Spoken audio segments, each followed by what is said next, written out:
Bidyuhi ko.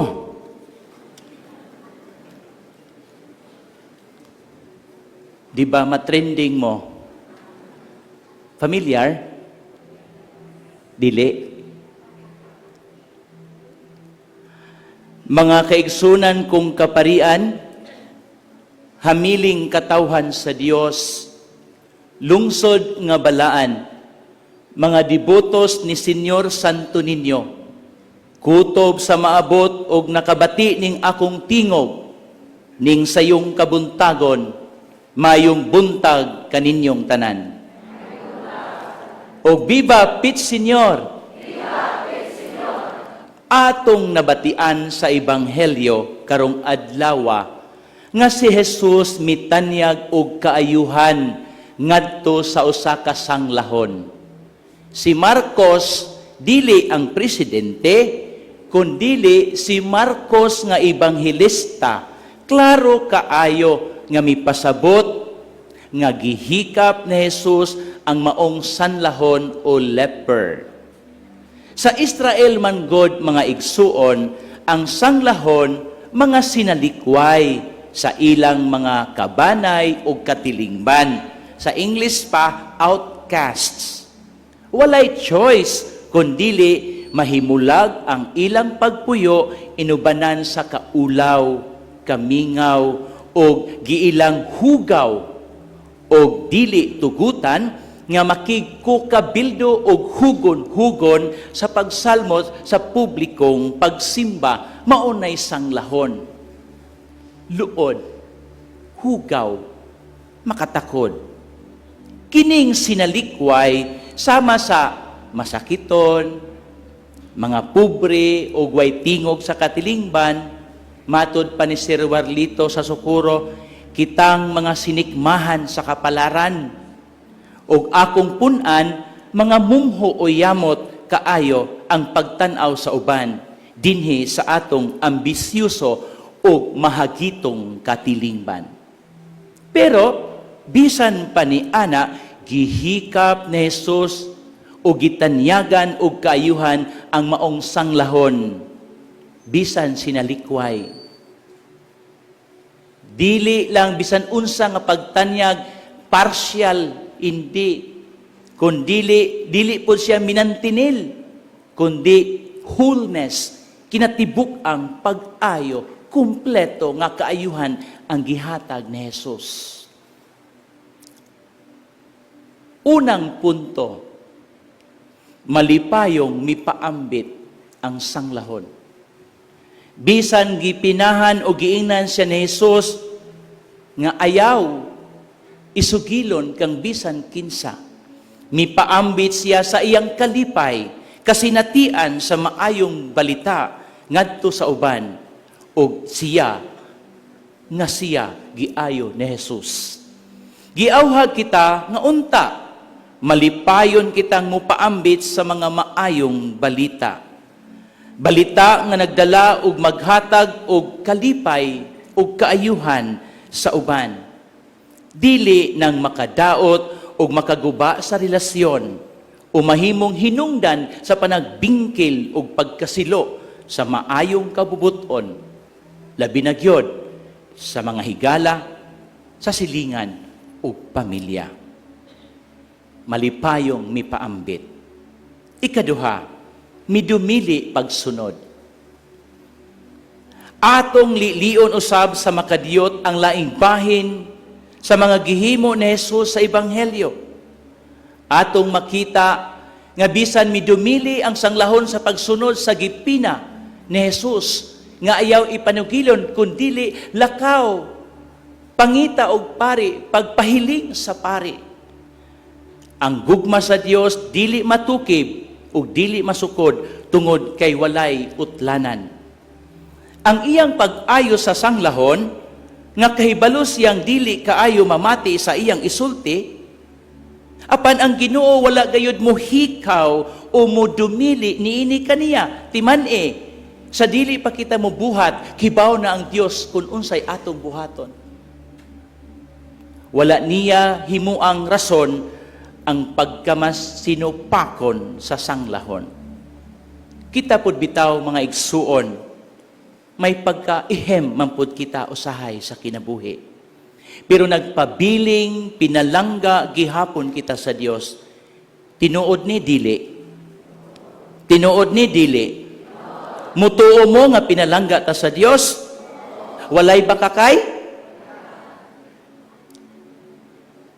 Pinalangga gyud kita sa Dios. Promise. Ato pud kahang gipalangga ang Dios, ang Ginoo. Gipaminaw ka nato ang iyang mga buhing pulong sa ebanghelyo. Nga mo'y magdalakan nato sa kaluwasan o sa kinabuhing way katapusan. Sa unsang paagiha.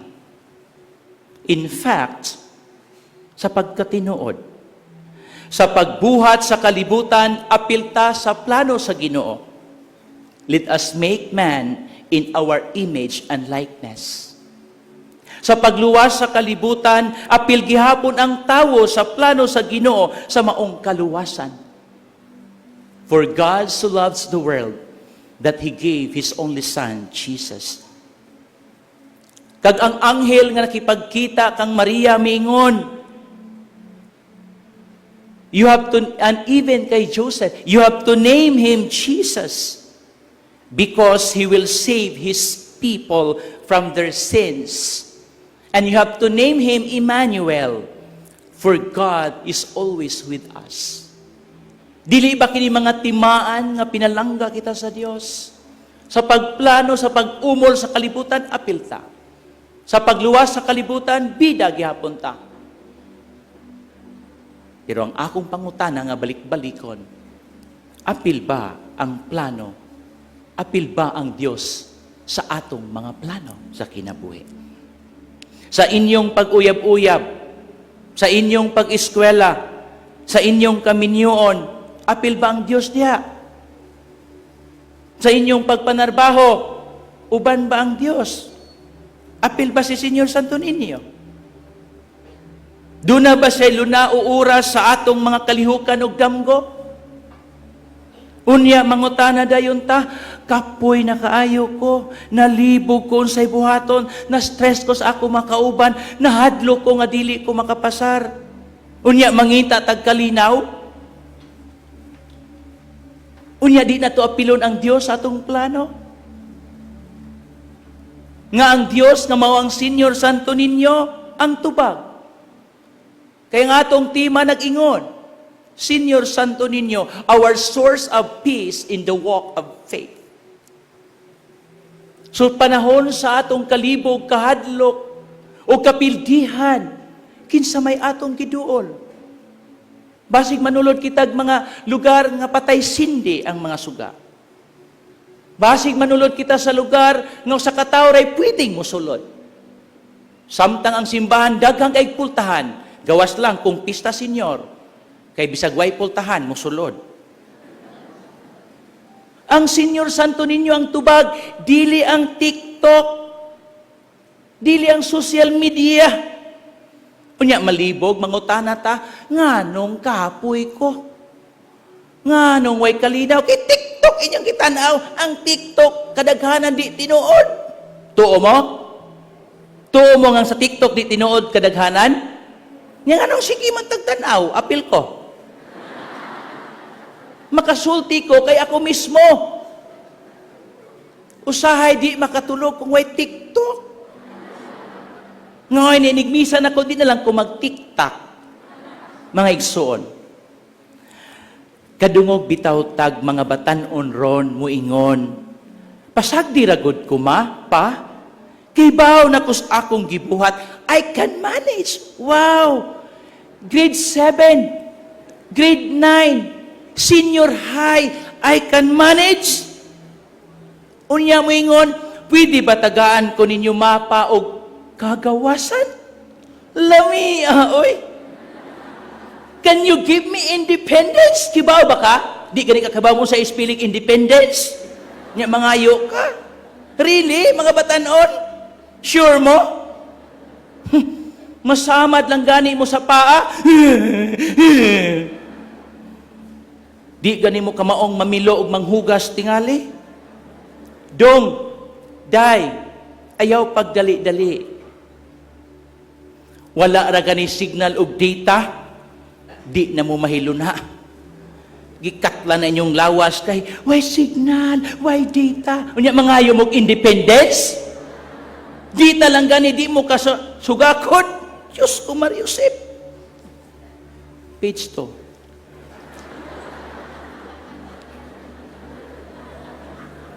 Buwagan na ganimos uyab, di nakatug, di na mukaon, paana-ana dayon. Nga mangayo mong independence, buwag na ganito. Sus! Suhira ragod ko. Gibuwagan ko uyab. Maupo ni akong gibati. Pero nakasurvive. Fit, senyor? Tarihot, Dili mo gawas, dili mo tingog. Kasab-an ragani, dili kadawat. Ipatawag ragani sa amo, gakurog-kurog na. Unya, independence? Ispilinga ko no, usa pangayo. Come on. OMG, gyud. Ayaw dyan mo char-char mga batanon, ha?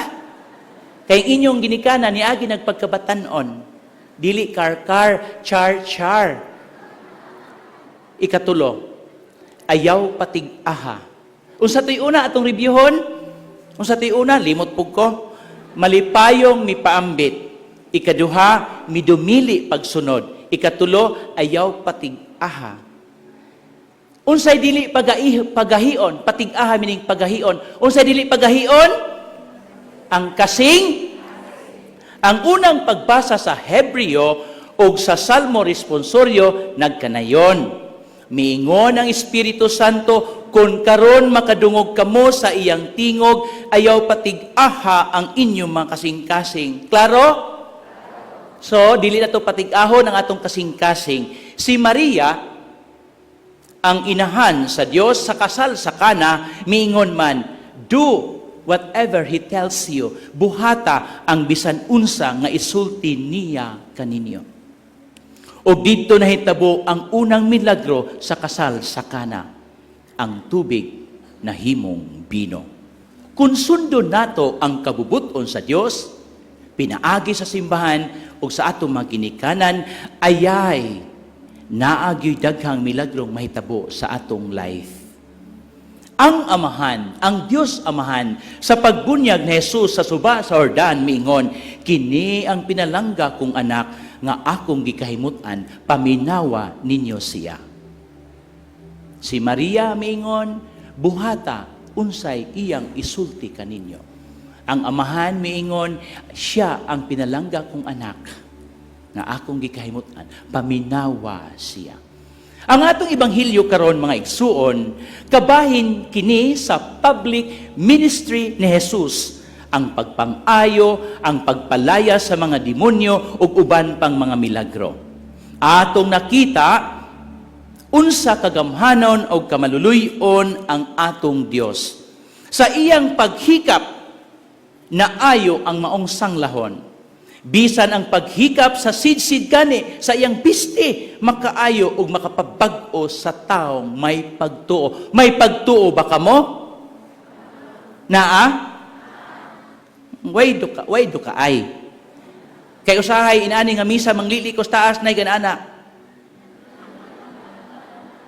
Ngawa man mangutana ang pare, kuwa na gani ni tubag nakatug di ay. Okay ra na siya. Ay laghagok.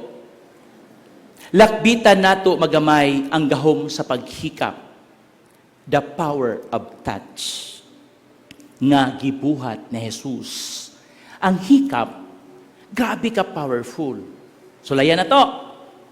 Hikapak kuno ang paa sa inyong tupad. Kung di ba mo masagpaan.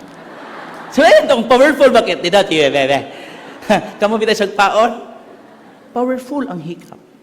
Istorya. Dunay usa ka tigulang nga misimba dinhi sa Basilica del Santo Niño, hamtong ang tigulang gani hamtong. Dinhi sa Basilica, after sa alas 4 nga buntag nga misa, miuli siya paadto sa Talamban. Sumisakay siya og jeep nga 13C. Pagtunga-tunga na sa iyang biyahe, somewhere in Ayala, mikuha siya og pliti og midunol niini ngadto sa driver og miingon, "Dong senior citizen." Nakita sa driver nga murag na ay nana nga sa iyang kamot nga gatulo-tulo gamay. Og galing miingon ang driver, "Okay nanay, okay nanay. Libre ra, libre kay sinulog ba yaron? Pit senior nay ha, pit senior." Sa laktod, wala dawata ang iyang plite kay naa may gatulo nga nana sa iyang kamot. Sa kalipay uyamot sa hamtong nga babayi sa pasahero, mapasalamatong miingon, "Ay, salamat kayo dong, pit senior, kabuutan nimo." Pero samtang iya kining gisulti, dungan ang pagpisil sa aping sa driver. "Salamat kayo dong, pit senior, pit senior." Hunong laging driver ka diyot. Muna'y power sa hikap. Bisan ang pagpikpik sa mga abaga sa tao nga namatyan, sa tao nga nakahuwaan, sa tao nga gibulagan, sa tao nga wakabayad sa utang, ingna lang, kaya lagi ni mo na. Ni aramis imong luyo, ang simpleng pagpikpik sa abaga, makadasig, bisan walay pulong. That's the power of touch. Ang kariho nga kamot nga makahatag og kadasig, mausab ang kamot nga pwedeng makahatag og kaluya og kadautan sa kinabuhi sa uban. As I end my sharing, kada ari nako diri or bisan asa ko moadto sahay, mingon ang mga tao, "Father, robot na po, Father, robot. Padayon na po sa robot, Father." Hangtod asa ko maglakaw, ino ko nga si Father Robot. Kay ay ko no, na ako'y istorya sa una, nga akong gisumpay-sumpayan. Para pag-undang ini, ako silang giingnan nga, ang robot namatay sa COVID. Di ba? Stop ng story. So, wala na kay kasumpay. Unya, upat man to ka season. Ang una, nangawat robot nga manakop og kawatan. Ikaduha, robot nga managpa og bakakon. Ikatulo, robot nga manakop og mahuyang kanang bayuton. Ang ikaupat, the talking robot, robot nga mosulti niyog sana all. So, ingon ko, wala na kay ako na pamalandungan nga robot na may gipangita. Dili naman si Senyor Santo Niño. Basin og nadala nako ang mga tao, dili kang Senyor Santo Niño kung dili sa robot. Mao nga agig pagtapos atong sumpayan og season 5. Kay naay robot nga nakasurvive. Kay nag-quarantine di ay. Unya nagtuog pa gyud. Unya nakadawat siya ayuda o mga sardinas. Robot Season 5. Kini nga title is Robot nga mi-attend og party panahon sa pandemic. So, robot attending a party. Sa iyang pag-attend sa party, misulod siya sa iyang yadtuan.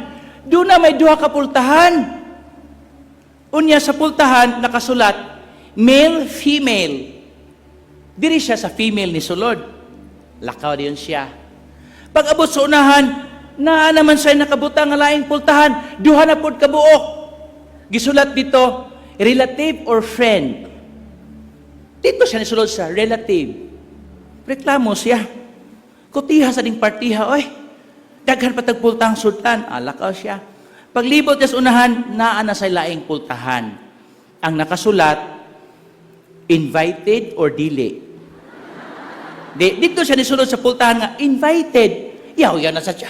Noon sa mani, abi na ko ni kadto nako, kao na dayon. Pag abot sa unahan, naa naman sa laing duha ka pultahan. Ang nakabutang, single, married. Di gipilit niya ang single. Ningon siya, naa paganini. Mong gawas naman yung ba? So, lakaw siya. Naa na po pag-abot sa unahan pultahan, duha ka buok. Anya nakabutang dito, with gift, without gift. So dito siya sa with gift, kay relative ko siya. Pag-abot dito, di na ni, gikapoy na ko. Naa pag kanilaing pultahan ron, mupauli na yun ko. Mugawas na ko. Lakaw siya, lakaw. Aha, layo pa kayo. Kita niya dito ang kartula kay ang signage pareho man kadako diri sa Santo Niño. Exit entrance. So iyang nakita dito, vaccinated, unvaccinated. Dito siya nisulod sa unvaccinated. Robot man siya. Pag abot dito, siya, muli na gyud ko. Adto siya. Paglakaw niya, kita naman siya laing pultahan. May gani kay usa na lang kapultahan siya. Last na gyud ni. Nakibaw mo kung sa'y nakabutang. Exit to Osmeña Boulevard.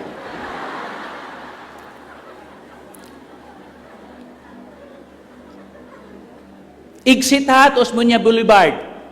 Niya nakita sa ikawalong adlaw, salamat nga wala na mo reklamo nga dito may entrance oy, ari may exit oy. No? Kay grubot pa mo, di mo reklamo, tao man mo, salamat nga wa mo reklamo kaayo. Unsa kaha kung ang maong robot, tao pa. Unsa kaha nga kung katong maong robot, ikaw to. Nga wa nakasulod kay unvaccinated. Dili ba ka maka-feel of discrimination? Dili ba kang i-feel nga mula man tag gibulag-bulag ani? Dili ba ka maka-feel nga apil ba ko? Dili ba ka mga feel nga you are abandoned and neglected? Ako ni siyang giapil tungod sa punto sa tong tema. Senior Santo Niño, our source of peace in the walk of faith. Kaysa akong pamalandong ang tema karon, ila kining gipahaom o gibase sa synodality nga mga concern sa atong simbahan. Kung mingon tag synodality, it is journeying together, walking together. Kung sa panahon sa pandemya, bulagon ang lula ug apo, kung pinalanggan nimo ang imong lula, bulaga sila. Kung tinuod nga ayaw mo bisita. Kung tinuod nga na paglagyo mo, di ba? Pero karon sikit na kayo ta.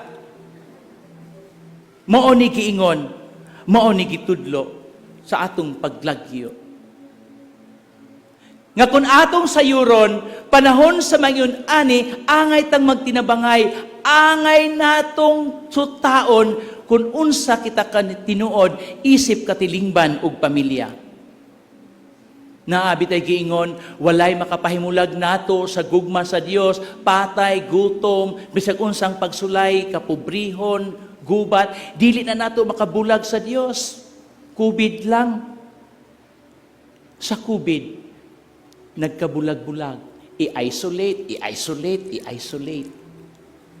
Mao nga sa pagbalik sa pista Senyor nga nag-face to face kita, gutom, uhaw kaayo, lami kang isikit, lami kang idikit. Og tinuod pa to nga dunay physical distancing, pangutana nganong daghang mga buntis.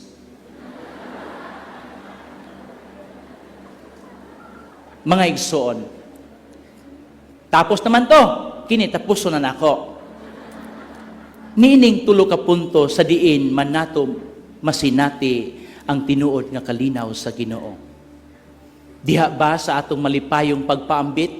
Diha ba sa pagdumili sa pagsunod nato sa mga sugo sa Dios? Malipayon ba kita? Malinawon ba kita? O diha ba sa paggahi, pagpatig-a sa atong kasing-kasing, nagmalipayon ba kita?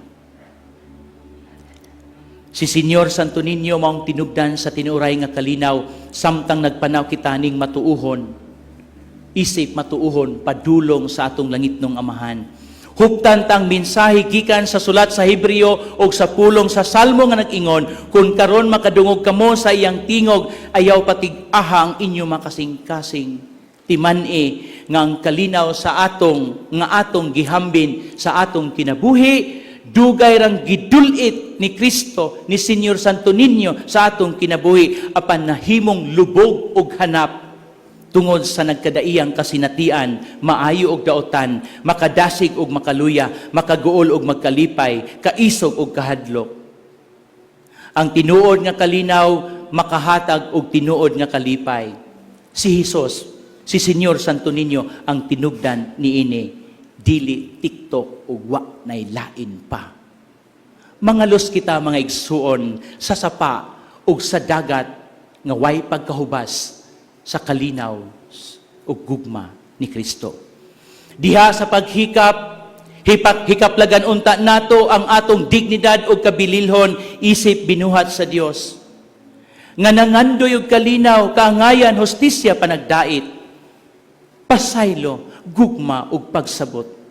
Sa atong pagpanaw, isip o sa kapamilya, komunidad ug katilingban, nasod ug simbahan sa Dios, ato untang huptan ang gasa sa kalinaw. Si Kristo miingon, peace I give you, my peace I give. Puy-an ug ipaambita ang tinud-anay nga kalinaw. Sa atong pagpaambit, sa atong pagbayaw o pagwarawara, sa atong mga kamot, panahon sa batubalani, uban ang atong mga intensyon o pag-ampo, makaabot unta ang maong panalangin. Kanato, gikan ni Senyor Santo Niño. Sama sa iyang pag-ingon sa Ebanghelyo, buot ko, mamaayo ka. Maato usab ang maong pagtugot ug panalangin. Pangita ang gingharian sa Dios, ug ang tanan igadugang kanimo. Seek ye first the kingdom of God. Hikapon unta ni Senyor Santo Niño ang ato makasing-kasing ug hunahuna aron matagaan kitag kaisog. Si Senyor Santo Niño ang batubalani sa gugma sa kalinaw tuburan. Amen. Viva Pit Senyor.